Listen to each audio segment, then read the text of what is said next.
समाजामध्ये काही लोक नालायक असतात, पण ते समाजामध्ये असतात त्याच्यामुळे अशा लोकांपासून आपल्याला स्वतःला आपला बचाव करता येतो. पण असे नालायक लोक जर आपल्या घरामध्येच असतील तर मात्र अशा लोकांपासून आपण आपला बचाव कसा करणार?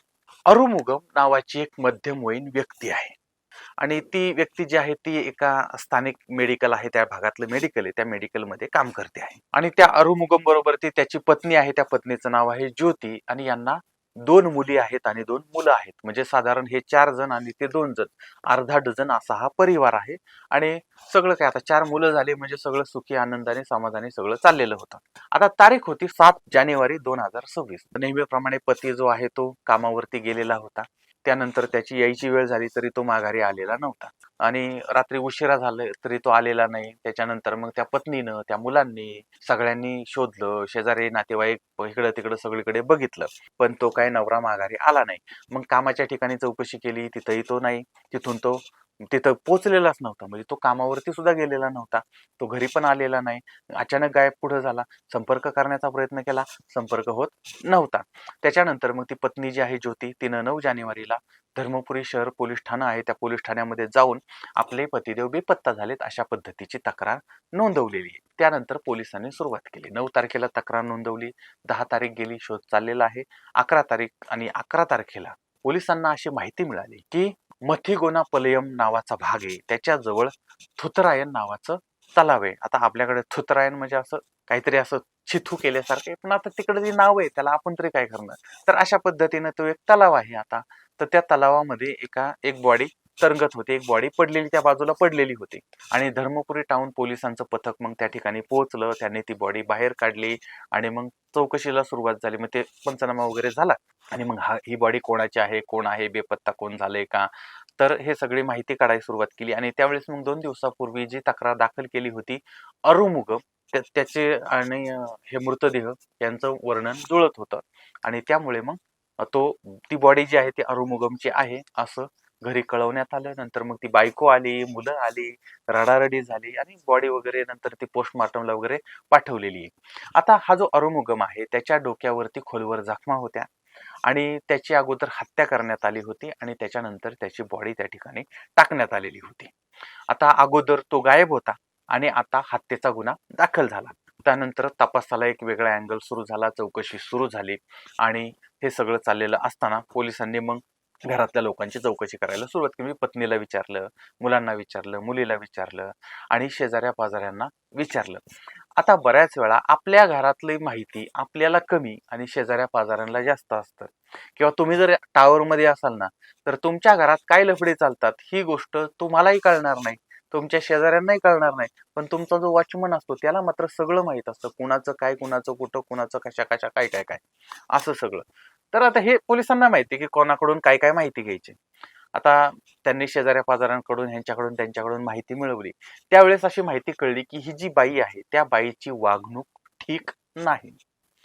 आता ही गोष्ट कळल्यानंतर बऱ्याच वेळा काय होतं की अशा घटना, ज्या खुनाच्या वगैरे घटना घडतात त्याच्यामध्ये कुठेतरी असा एक क्लू सापडतो, असे एक अँगल सापडतो.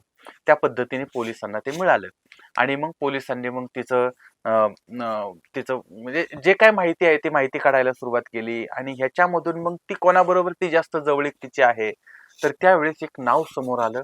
नाव होतं सीतारामन. आता सीतारामन जो आहे तो आश्चर्य म्हणजे तिचा जावई होता. म्हणजे काही महिन्यापूर्वी या ज्योतीनं तिची थोरली मुलगी, तिचं लग्न याच्याबरोबर ती लावलेलं होतं. आणि ज्यावेळेस मग पोलिसांनी या दोघांनाही ताब्यात घेतलं आणि नंतर कळलं की या दोघांनी प्लॅन करून अरुमुगमची हत्या केली. म्हणजे जावई आणि सासू या दोघांनी मिळून हत्या केली. आणि यावेळेस म्हणजे ती सासू ज्योती, जावई सीतारमण, त्यानंतर सर्वनन नावाचा एक व्यक्ती, त्यानंतर जयशंकर, प्रवीण कुमार आणि मुरुगन अशा पद्धतीच्या लोकांना त्यांनी मदत घेतली आणि या 5-6 जणांनी मिळून ही हत्या केली अशी माहिती समोर आली. पोलिसांनी या सगळ्यांना पकडले आणि जेलमध्ये टाकलेलं आहे. आता हे नक्की प्रकरण कसं घडलं होतं? तारीख होती 7 जानेवारी 2026. आता नेहमीप्रमाणे अरुंगम जे आहेत ते त्यांच्या कामावरती निघाले होते. कामावरती निघाले. आता ही माहिती त्या पत्नीनं तिच्या जावयाला दिलेली आहे किंवा त्या माध्यमातून ते माहिती जावयापर्यंत पोहोचली कुठल्या तरी माध्यमातून. आणि नंतर वाटेमध्येच मग जावई आणि जावयाचे काही 4-2 साथीदार होते, ते सगळे डबा धरून बसले होते, वाट बघत थांबले होते आणि वाटेमधून अरुमुगम निघाला, त्याला अडवलं. आता समोर आपला जावईच आहे, त्याच्यामुळे मग त्यांचं काय बोलणं वगैरे झालं असेल आणि या बोलण्याच्या ओघामध्ये किंवा मग नंतर बाचाबाची वगैरे झाली आणि या मंडळींनी सगळ्यांनी त्याला पकडला आणि त्याचं किडनॅपिंग केलं, अपहरण केलं आणि एका निर्जन स्थळी त्याला घेऊन गेले. घेऊन गेल्यानंतर त्याला प्रचंड मारहाण केली, नंतर दगडानं त्याला ठेचलं आणि तिथं मरणासन्न अवस्थेमध्ये तिथं टाकून दिलं.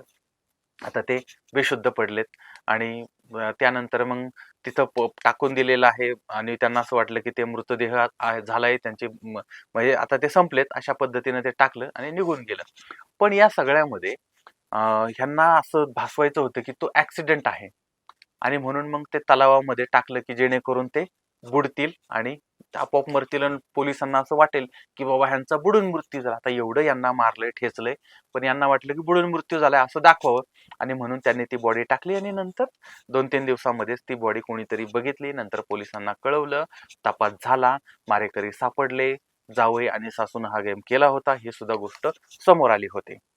आता सगळ्यात मोठा प्रश्न हा आहे की या 2 प्राण्यांनी असं का केलं, म्हणजे सासू आणि जावयानी ही हत्या का केली होती.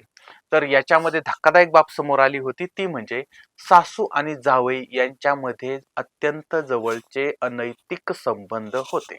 विचार करण्यासारखी म्हणजे आता आपल्याला खरं तर या गोष्टी ऐकल्यावरती पूर्वी तरी जरा मला सुद्धा धक्का बसायचा, आश्चर्य वाटायचं, अरे असं कसं काय होऊ शकतो, हे कसं काय, ते कसं काय.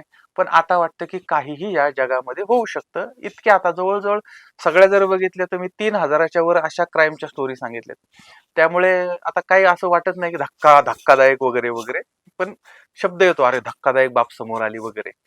तर बघा, आता ही ज्योती जी आहे तिला 4 मुलं आहेत आणि मुलगी जी आहे ती लग्नाला आलेली आहे. असं असताना सुद्धा तिचं सीतारामन बरोबर ते संबंध होते. आता म्हणजे ज्योतीचं तर लग्न झालेलं होतं आणि सीतारामन जो आहे त्याचं सुद्धा लग्न झालं होतं, त्याची पण एक चांगली बायको होती, त्याला 2 मुलं होती.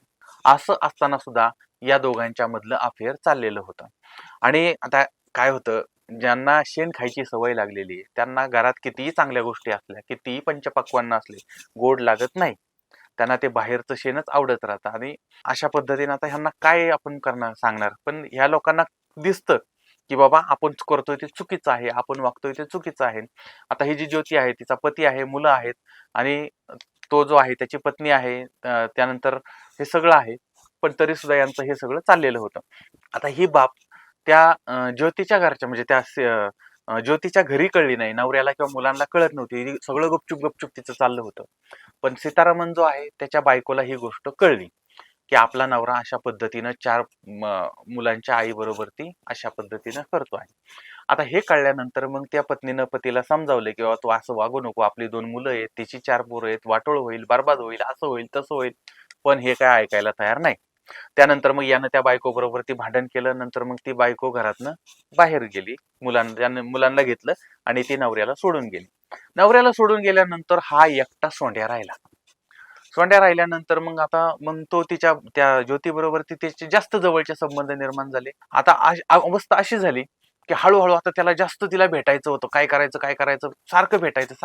आता बायकोच नाही घरी, कोणच नाही, एकटाच आहे. आणि यावेळेस मग यांनी प्लॅन केला, म्हणजे आपल्याला जास्त वेळा भेटायचं असेल तर काय करायचं. मग म्हटले की माझी थोरली पोरगी आहे ना, ती लग्नाला आलेली आहे, थोरल्या पोरीचं तुझ्या बरोबर ती लग्न लावून देते, म्हणजे म्हणजे सासू जावयाच्या घरी राहिली आणि नंतर मग हे सगळं असं. आणि मग मुलीचा संसार चालू झालाय, मुलीचं लग्न लावून दिलं, घरच्यांना पटवलं, हा किती चांगला आहे, हा असं आहे तसं आहे. मुलीचं लग्न त्याच्याबरोबर ते लावलं होतं, तरी सुद्धा हिचे संबंध थांबले नाहीत. मुलीचं वाटोळं झालं तरी चालेल, पण तरी तिने त्याची पर्वा केलेली नाही आणि हे सगळं तिचं सुरू झालं. आता ही गोष्ट त्या मुलीला कळली की आपल्या आईनं अशा पद्धतीनं वागणं किंवा ती अशा पद्धतीनं करते आहे. आता मुलीला कळल्यावरती मुलीनं रडत रडत बापाला सांगितलं की आई अशी अशी करते आहे, माझा नवरा असा असा वागतो आहे. आणि हे कळल्यानंतर आता मला सांगा कुठला बाप शांत बसेल आपल्या मुलीचं वाटोळं होतंय म्हटल्यानंतर. मग त्यानं त्या पत्नीला बोलायला सुरुवात केली की तिला अडवायला सुरुवात केली. आता हे केल्यानंतर मात्र मग हा अडथळा ठरायला लागला आणि मग त्याला मारण्याचा प्लॅन यांनी केला होता. आता विचार करा, या बाईनं प्लॅन काय केलेला आहे की स्वतःच्याच नवऱ्याला मारायचंय किंवा स्वतःच्या सासऱ्याला मारायचंय, यांचा प्लॅन. आणि ही बाई विधवा होणार, म्हणजे मुलांचं छत्र हरपलं जाणार आणि मुलीचा नवरा खुनी बनणार. आणि उद्या जर हे सापडले तर हे जेलमध्ये जाणार, म्हणजे मुलीचाही संसार गेला, हिचाही संसार मोडला. पण काय असतं, वासनेसाठी माणूस काय करेल, किती खालच्या लेवलला जाईल, काही सांगता येत नाही. आणि इथं सुद्धा तसंच झालं होतं. यांनी खून केला आणि नंतर आईचाही संसार मोडला, लेकीचाही संसार मोडला आणि हे दोघं जण जेलमध्ये, त्यांच्याबरोबर अजून 4 जण जेलमध्ये गेलेले होते. आता ह्या घटनेवरून आपण धडा काय घेणार? आता मगाशीच मी सांगितलं 3-3 हजारच्या पेक्षा जास्त स्टोरी, म्हणजे 3,000 स्टोरी सांगायच्या म्हणजे किमान वाचन 5 ते 7 हजार स्टोरींचं झालेलं. आणि अशा घटना तर आपण सर्रास आपण ऐकतोय, पाहतोय, वाचतोय. आपण काय बोलणार? म्हणजे लोकांना कळतंय ना की अरे आपण चुकीचं वागतोय. म्हणजे एक पहिली गोष्ट, अनैतिक गोष्टी करतोय, त्याच्यानंतर आपल्याच मुलांना तिथं बळी देतोय. सगळं माहिती आहे, सगळं दिसतं आहे, तरी सुद्धा जेव्हा वासनांध माणूस बनतो ना, त्यावेळेस त्याला बाकीचं काहीच दिसत नाही. आपलं घर दिसत नाही, आपला परिवार दिसत नाही, संसार दिसत नाही, आपली माणसं दिसत नाही. आणि वासनांध माणूस हा हैवान होतो आणि मग अशा पद्धतीच्या घटना घडतात. आता तुम्हीच बोला, तुम्हीच सांगा मला की या घटनेमधून आपण काय धडा घ्यायचा आणि काय केलं पाहिजे, काय नाही करावं. पुन्हा भेटूया पुढच्या भागामध्ये एका नवीन विषय असो. तोपर्यंत धन्यवाद.